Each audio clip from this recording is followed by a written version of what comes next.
उपलब्ध है। जैसे कि 45 दिन के बाद जैसे ही एसएसआर सबमिट हो जाता है इंस्टीट्यूशन के द्वारा, एक बात और बताऊंगी मैं, टाइमलाइन, समय का बहुत ध्यान देना है आपको।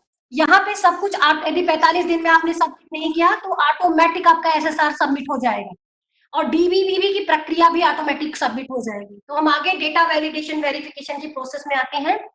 यह क्या है? थर्ड पार्टी का सत्यापन प्रत्यायन प्रोसेस है, डीबीबी वेरिफिकेशन प्रोसेस है। हमारे 5-6 पार्टनर्स हैं जिन्हें के लिए कॉन्फिडेंशियल रखा जाता है, हम नहीं बताते। There is no direct communication, यहाँ पे कम्युनिकेशन नहीं होता एचईआई और पार्टनर के बीच में। आपसे जो भी प्रश्न पूछा जाएगा आपके पोर्टल पे पूछा जाएगा, पोर्टल पे ही वो आंसर देना है, आपको रिप्लाई करना है, आपको न फोन करना है न ईमेल करना है, कुछ नहीं करना है डीबीबी पार्टनर से। तो हम बताते हैं प्रोसेस, डीबीबी की प्रोसेस होती क्या है। जैसे एक बार आप एसएसआर सबमिट कर देते हैं, हमारे पैरेलल 2 प्रोसेस चलते हैं। एक होता है डेटा वैलिडेशन एंड वेरिफिकेशन, दूसरा होता है स्टूडेंट सेटिस्फेक्शन सर्वे। दोनों ही पैरेलल चलता है, अलग अलग।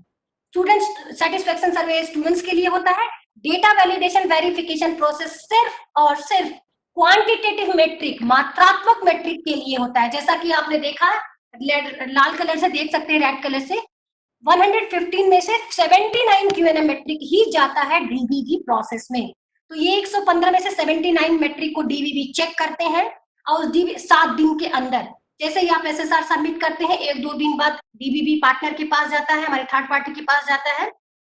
हमारा राउंड रॉबिन मेथड है जिसके तहत ये जाता है और उसके बाद वो 79 मेट्रिक को पूरा देखते हैं कि क्या क्या आपने इनपुट भरा है, उससे रिलेटेड कौन कौन से सपोर्टिंग डॉक्यूमेंट दिया है, उससे रिलेटेड डेटा टेम्पलेट में क्या भरा है, तीनों चीजों को वेरीफाई करते हैं। यदि उन वेरिफिकेशन में उनको मिसमैच मिलता है या वो सही नहीं पाया जाता है तो उतने प्रश्न के लिए आपको लिए डेविएशन यानी आपसे क्लैरिफिकेशन भेजा जाता है, पूछा जाता है, जिसके लिए आपको टोटल 15 दिन मिलता है। 7 दिन में डीबीबी पूरा एनालिसिस करके 15 दिन आपको क्वेश्चन पूछेंगे और उस क्वेश्चन में आपको 15 दिन मिलता है। 15 दिन यदि आप नहीं सबमिट करेंगे तो ऑटोमेटिक सबमिट हो जाएगा। 15 दिन के अंदर सबमिट कर देते हैं तो अगेन डीबीबी के पास, पार्टनर के पास जाएगा, फिर वो 7 दिन में पूरा रीचेक करेंगे कि उन्होंने जो डॉक्यूमेंट मांगा क्या आपने वो प्रोवाइड किया, तो वो फिर से एनालिसिस करेंगे, देन द फाइनल, फिर उसके बाद एनालिसिस प्रोसेस होगा। तो मैं ये बताना चाहूंगी कि यदि 79 मेट्रिक है, हो सकता है 79 मेट्रिक में पूरा आपसे क्लैरिफिकेशन, स्पष्टीकरण पूछा जाए, हो सकता है 60 के लिए पूछा जाए, हो सकता है 50 के लिए, हो सकता है 5 के लिए, हो सकता है 10 के लिए। तो आपको जितने भी प्रश्न के लिए क्लैरिफिकेशन पूछा जा रहा है डीबीबी में, वो उच्च शिक्षा संस्थान को पूरे जितने के लिए पूछा गया है सबके लिए रिस्पॉन्स देना, सपोर्टिंग डॉक्यूमेंट देना इज वेरी मच इंपॉर्टेंट। तो यह ध्यान देने की बात है। हमारा जो डीबीबी का प्रोसेस है ध्यान देना है, इसीलिए हम बता रहे हैं कि जैसा कि हमने बताया कि एसएसआर में भी आप पहले ही जान लेते हैं कि क्या क्या डॉक्यूमेंट किस किस के लिए देना है। जैसा कि हमने स्टैंडर्ड ऑपरेटिंग प्रोसीजर बना के नेट की वेबसाइट पे डाला है, तो ज्यादातर हो सकता है आपसे क्लैरिफिकेशन कम पूछा जाए और आपका मैट्रिक मिसमैच कम हो, क्योंकि आप जिस मैट्रिक में क्या देना है यदि वो डेटा सही तरीके से सही देते हैं तो वेरिफिकेशन जाहिर सी बात है नहीं कम पूछा जाएगा। तो डीबीबी के दौरान जितने कम प्रश्न पूछे जाएंगे आप इजीली 15 दिन के लिए उसके लिए रिप्लाई कर पाएंगे। तो ये ध्यान देने की बात है कि मैट्रिक सही से भरा हो, जो सपोर्टिंग डॉक्यूमेंट देना है वो सही होना चाहिए। यह पाया गया है, मैं आपसे शेयर जरूर करूंगी कि मैट्रिक का डेफिनेशन कुछ और है और डॉक्यूमेंट बिल्कुल इरेलीवेंट है। There is no relation between the matric and the supporting document. तो प्लीज इन चीजों का ध्यान देना है कि इस प्रश्न में कौन सा मैट्रिक, आपको कौन से सपोर्टिंग डॉक्यूमेंट अपलोड करना है। तो ये ध्यान देने की बात है। एक चीज और बताऊंगी, एचईआई को अपनी सुविधा बनाने के लिए एसएसआर प्रस्तुत करने के दौरान सहायक दस्तावेज देना है, टेम्पलेट भरना है, उनके स्पष्टीकरण को क्लियर करना है। जो सबसे बड़ी बात है वो समय रेखा का पालन करें, टाइमलाइन का पालन करना बहुत जरूरी है पूरे असेसमेंट एंड एक्रेडिटेशन प्रोसेस के तरह। आगे बढ़ते हुए, एक बार आपका डीबीबी प्रोसेस हो जाता है तो 4 तरह का जो विचलन है यानी डेविएशन दिखता है, आप देख सकते हैं इंग्लिश हिंदी दोनों में। पहला है कोई जवाब नहीं, no answer change, HEI clarification accepted, DVV suggestion recommended, change after clarification. तो मैं आपको जल्दी जल्दी बताऊंगी कि नो आंसर चेंज क्या है।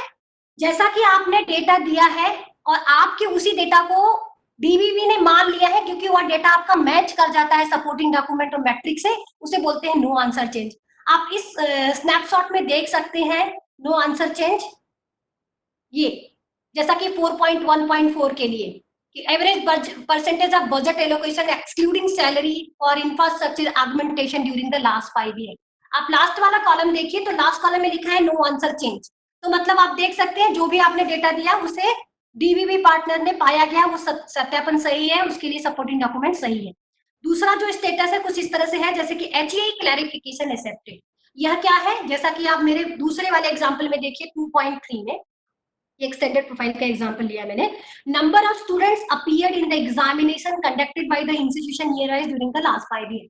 तो आप देख रहे हैं एचईआई क्लैरिफिकेशन एक्सेप्टेड, इसका ये मतलब हुआ, एचईआई क्लैरिफिकेशन एक्सेप्टेड का मतलब ये हुआ कि जो आपने पहले कुछ और डेटा दिया था, जैसे आप इस एग्जांपल में देखिए, any four of the above does the institution have the following, E general, शोध सिंधु, शोध गंगा, लाइक दैट। तो any four of the above, dB ने कहा नहीं, नन ऑफ द एबव, क्योंकि उन्होंने डॉक्यूमेंट में पाया कि कुछ भी ऐसा नहीं है।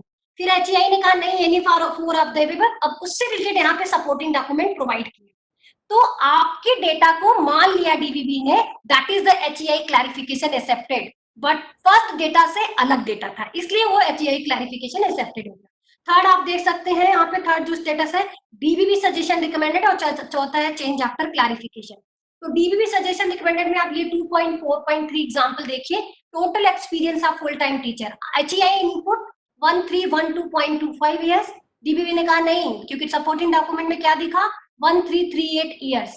देन एचईआई ने कहा नहीं 1338 ईयर्स होगा। तो आपने डीबीबी के सजेशन को मान लिया कि यस, आपने जो वेरीफाई किया वो सही है, that is called as the DVV suggestion recommended. The last is the dangerous, why I am telling dangerous, क्योंकि आप देख सकते हैं चेंज आफ्टर क्लैरिफिकेशन, जो स्टेटस चौथा है चेंज आफ्टर क्लैरिफिकेशन, जो कुछ आपने डेटा दिया है वो बिल्कुल चेंज हो गया है, चाहे वो बढ़ जाए चाहे वो कम हो जाए, आइदर इंक्रीज और डिक्रीज, तो उसे बोलते हैं चेंज आफ्टर क्लैरिफिकेशन। कहीं ना कहीं नो आंसर चेन में जो डेटा दिया वही माना गया, एंड एचईआई क्लैरिफिकेशन, एचईआई ने जो क्लैरिफाई किया वही माना गया। डीबीबी सजेशन में कहीं ना कहीं आपने उनकी सजेशन को माना, तो that is okay also. But चौथा हमारा जो है वो चेंज आफ्टर क्लैरिफिकेशन, वो अलग है, जो कि एचईआई क्लैरिफिकेशन से अलग है। कुछ चीजें हैं जो ध्यान देने की बातें हैं। विस्तारित समय में विस्तारित प्रोफाइल मैट्रिक के उठाए गए डीबीबी स्पष्टीकरण का जवाब देना है। आपको पूरे जितने भी एक्सटेंडेड प्रोफाइल से रिलेटेड प्रश्न पूछा गया हो, स्पष्टीकरण या क्लैरिफिकेशन या मैट्रिक वाइज, सबका जवाब देना मैंडेटरी है, मैंडेटरी है, मैंडेटरी है। दूसरा, डेटा टेम्पलेट भरना अनिवार्य है। हाँ, यदि आपके पास कोई चीज नहीं है तो नहीं लिखिए, बट भरना बहुत जरूरी है।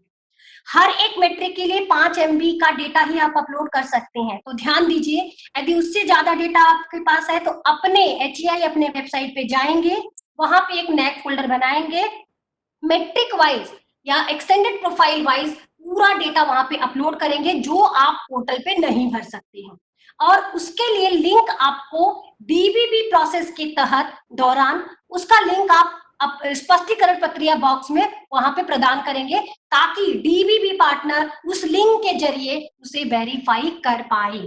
इसके बाद ध्यान देने की बात है, हर प्रोफाइल को मैट्रिक वाइज दस्तावेज सपोर्टिंग डॉक्यूमेंट देना जरूरी है, हर एक मैट्रिक में सपोर्टिंग डॉक्यूमेंट देना है और रिस्पॉन्स बॉक्स भरना है। इसके बाद यदि कोई डॉक्यूमेंट्स यदि रीजनल लैंग्वेज में है तो यह अनुरोध है कि सब प्लीज अंग्रेजी में ट्रांसलेट कर ले। इसके लिए सत्यापित करने की जरूरत प्रिंसिपल वहां के या हेड ऑफ द इंस्टीट्यूशन या वाइस चांसलर का या रजिस्ट्रार का सत्यापन होना जरूरी है। बड़ा डेटा है, एक चीज और ध्यान देने की बात है, डेटा टेम्पलेट से रिलेटेड, यदि कभी कभी जैसे यूनिवर्सिटी में डेटा बहुत बड़ा है, स्टूडेंट्स है या टीचर है या कितने पीएचडी किए हैं या कितने बच्चे इस बार इंटर्नशिप पे गए हैं, तो उनके लिए जो भी डेटा टेम्पलेट में आपने इंफॉर्मेशन भरा है, बच्चों का नाम या उनकी जो उनसे रिलेटेड आइडिया जो भी है, तो वो बच्चे वो डेटा बड़ा रहेगा, तो डीबीबी के तहत कुछ बच्चों का रैंडमली नाम सेलेक्ट करके डीबीबी पार्टनर आपसे पूछेंगे कि इन बच्चों का समर इंटर्न सर्टिफिकेट बताइए, प्रोवाइड करिए, या पीएचडी कितने फैकल्टी हैं आपने बताया 210 जो भी है, तो 5 या 6 के नाम लेके कि इनका XYZ का सर्टिफिकेट दीजिए, तो आपको वो देना जरूरी है, जरूरी है, जरूरी है, क्योंकि उस हिसाब से आपके डेटा पे फर्क पड़ेगा। एक चीज और लास्ट, गूगल ड्राइव में या किसी भी Microsoft one drive, Amazon cloud में आपको डेटा नहीं देना है, सारे डेटा आपको अपने वेबसाइट पे देना है। इसके अलावा हम MHRD, AISHE और आपके वेबसाइट से भी वेरीफाई करते हैं, जब ये पाया जाता है कि कहीं ना कहीं आपका डेटा मिसमैच नहीं कर रहा है, नहीं मिल कर रहा है।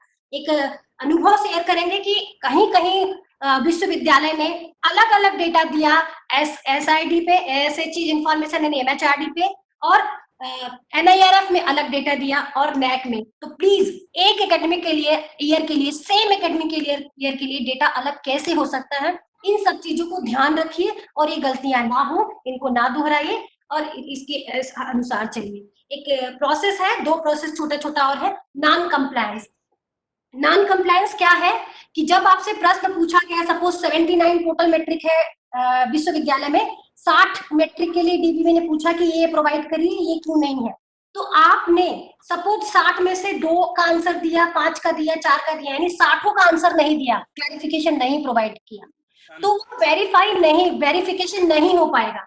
बिना डेटा के नंबर वेरिफिकेशन जब भी नहीं हो पाएगा तो उस स्थिति को बोलते हैं नॉन कंप्लायंस सिचुएशन, यानी आपका ए एंड प्रोसेस वहीं पे स्टॉप हो सकता है, हो जाएगा, depend on the competent authority.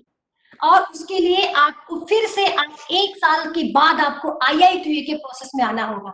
तो इसीलिए बार बार मैं कह रही हूँ कि इट इज मैंडेटरी जो भी डीबीबी में से प्रश्न पूछा जा रहा है उसके लिए आपको आंसर देना बहुत जरूरी है, सारे प्रश्न को रिप्लाई करना बहुत जरूरी है, रिस्पॉन्स बॉक्स भरना बहुत जरूरी है। एक चीज और, institution have given 15 days time to complete the DVV process, 15 दिन का टाइम दिया जाता है, यदि वो नहीं कर पाते हैं तो उनको वो नॉन कंप्लायंस होता है। हम आपसे बताएंगे, हम एक्सटेंशन HEI हमेशा कहते हैं मेरा IQAC कोऑर्डिनेटर रिटायर हो गया या छोड़ के चले गए तो मेरा टाइम बढ़ा दीजिए। छोटी छोटी चीजों या छोटी छोटी प्रॉब्लम से हम एक्सटेंशन नहीं देते, क्योंकि रोबस्ट करना है, ट्रांसपेरेंट करना है अपने सिस्टम को, इसलिए सिर्फ और सिर्फ अनफॉर्चुनेट सिचुएशन में ही हम एक्सटेंशन देते हैं, जैसा कि आप स्लाइड में देख सकते हैं, natural calamity, political disturbance and today covid corona virus, like that. तो इस सिचुएशन में हम एक्सटेंशन देते हैं, 15 दिन से 7 दिन और हमने दे दिया, या depend on the competent authority in the situation.